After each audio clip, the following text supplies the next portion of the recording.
Hello and welcome to the table. I'm your host, Teen Wolf, and today we're going to talk about the basics of how to play Star Wars Unlimited and what you need to know in order to sit down and actually play a game against one of your opponents, friends, whatever. And let's start things off talking about, well, what you need in your deck in order to actually be able to play the game. And in a deck, you need at least 50 cards and can have up to 3 copies of each card in your deck, which is pretty cool. And in addition to those 50 card decks, you need 1 leader and 1 base, which we'll talk about what those are here in a second. And just a note, if you're ever going to go to a pre-release event for this game, or if you're just wanting to play like some kind of limited deck with a buddy, you need at least 30 cards and can have as many copies of a card as you want in your deck. So if you have 4 Death Star Stormtroopers, well, in an actual deck of 50 cards, you'd have to cut one of those. But in pre-release decks, you can have all 4 of them. Now, let's talk about what each of the cards in the game do. And there are quite a few amount of cards in the game, but they're pretty simple for the most part. Starting off, we have bases, the most generic and simple card in the game because it just represents your life total. Now, most of them represent your life total and have 30 life, but there are some bases that actually have abilities that you can use. And in order to kind of balance out those bases, they have 5 less life. In addition to bases representing your life total and how much damage you can take before you die, they provide an aspect, which we'll get into what that is here in a second. And then there are leaders, which are the main kind of like spice of the deck. It's what you build your deck around in the first place. I mean, come on.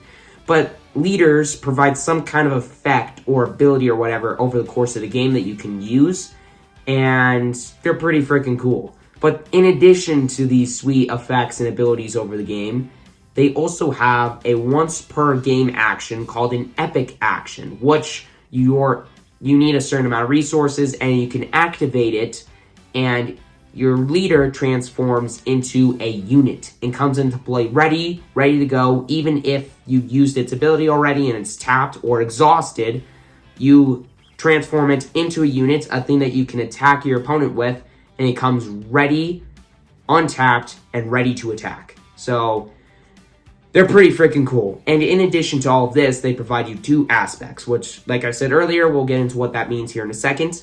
And then outside of leaders, well, we gotta talk about what units are, because your leaders transform into units. Well, what are units? Units are the things that you use to attack down your opponent's base in order to, kill your opponent. But in addition to attacking your opponent's base, you can also use units to attack your opponent's other units that are attacking your base down. And they deal damage to each other equal to their power, and then if they've been dealt more damage than they have life, then they just die. But the one kicker about this that a lot of other games don't have is that in Star Wars Unlimited, units that have been dealt damage have that damage marked on them forever, until they die. So if your unit has been dealt 1 damage, well, that 1 damage stays on the unit for the rest of the game until it's either healed or your unit dies. So that's pretty cool. And your units come into play exhausted, meaning that they come in tapped and you can't use them until your next turn. And after units, we have events, which are one-time kind of effects that once the effect has been completed, it goes into the discard pile. Pretty simple, but they're really useful cards that I would recommend having a fair amount in your deck. And then there are upgrades, which are kind of like equipment in Magic. Basically, what you do is you play them on a unit. They give you some kind of bonus to that unit, either by boosting their power and health, or giving them some kind of ability to help you in the game. And that's all the card types. So let's get right into aspects. Now, I talked about this a little bit already. Your leaders provide you 2, and your bases provide you 1. So a total of 3 aspects that you can be provided. Well, what do aspects do? Aspects basically are a kind of additional requirement that your cards have to meet in order to be able to play them. And you spend whatever amount of resources, so you spend like 5 resources on a card, but then you have all those weird aspect things. Well, what does that mean? Well, if your leader and base cannot provide the aspects shown on the card, you have to spend 2 additional resources for each aspect that your leader and base cannot provide. So if you have a Death Star Stormtrooper and you're playing Darth Vader, you're good to go. You just need to spend a resource.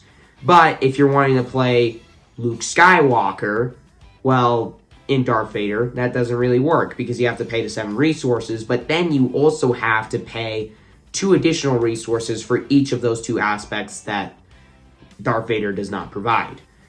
And kind of sucks. So you can play any card in the game you really want to in your deck, but you're going to be charged a little bit if you want to play certain cards that your leader and base do not kind of help pay the cost for.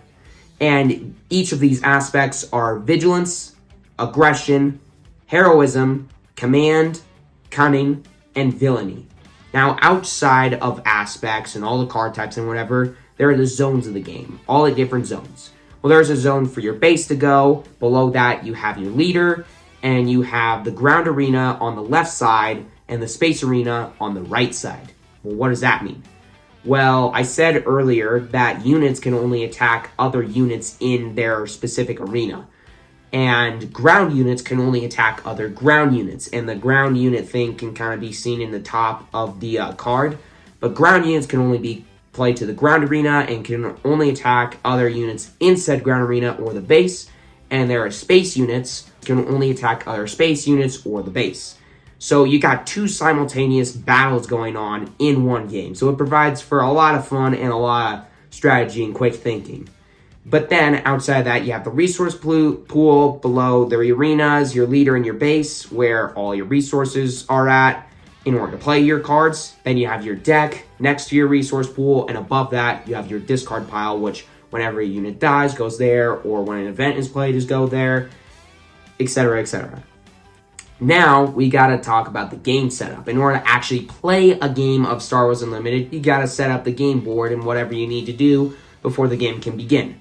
Well, after you set all your cards down, your leader, your base, you got your deck all ready to go, you got to figure out who's going to have the initiative, which simply what the initiative means is the player who gets to take the first action of the game. In Star Wars Unlimited, each player shares a turn. They take back and forth actions until no player can take any more actions, and you start another round or turn. And the initiative decides which player gets to take the first action or gets to go first in the shared turn. Then, each of you draws 6 cards from your deck, and you can decide if you don't really like that deck to take 1 free mulligan, shipping all those cards away, shuffling your deck, and drawing 6 new ones. But once you draw these 6 new cards, you must stick with them, and you cannot mulligan again. Then, once you've decided whether you're going to keep your deck or not, or hand or not, and you know who's going to have the initiative, each player takes 2 cards from their hand and puts them down as resources to use throughout the game. Ready to go, readied, and able to use on the very first turn of the game.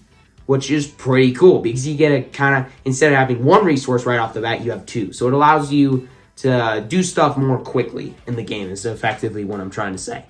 Now, I talked about like turns earlier and rounds and whatever. Well, now that you've set up the game, now you gotta know what happens in a round, in a turn of Star Wars Unlimited. Well, there's 2 steps to a turn in Star Wars Unlimited.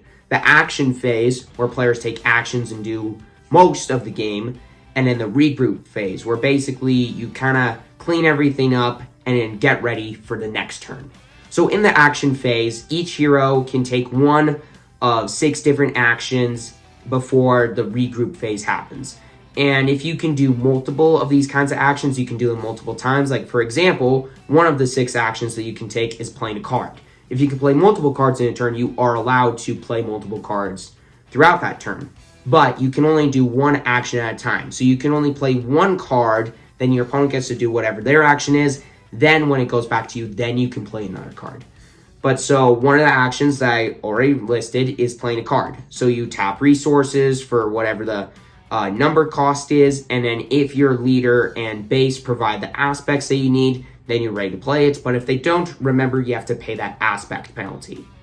Then after you have cards, you can attack with a unit, exhausting it, and either going for one of your opponent's units on the same arena as your unit that you're attacking with, or going for their base. Or you can use an action ability. Now, units or leaders like Luke Skywalker have an ability where you can pay a resource, exhaust him, and give a shield to something. That is an example of an action ability, which once you've done the effect for Luke and his ability, then your opponent gets to do whatever they want to do for their action. Then you can take the initiative, which is another action that you can perform.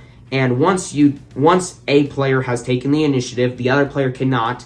And the player who has taken the initiative is done for the rest of that round and cannot do anything until the next phase of the round. And then pass.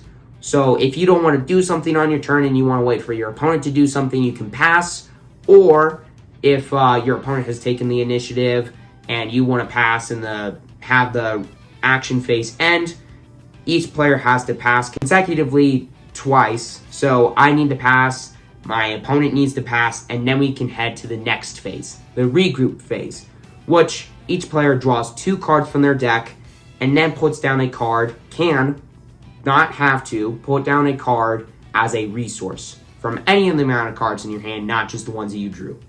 And then once you've decided all of that, each player is drawn 2 and put down a resource if they're going to, then each player untaps, readies all of their exhausted things like their resources and their units and their leader, and then the next round begins, and you keep going until one opponent's base has been completely defeated and the game ends.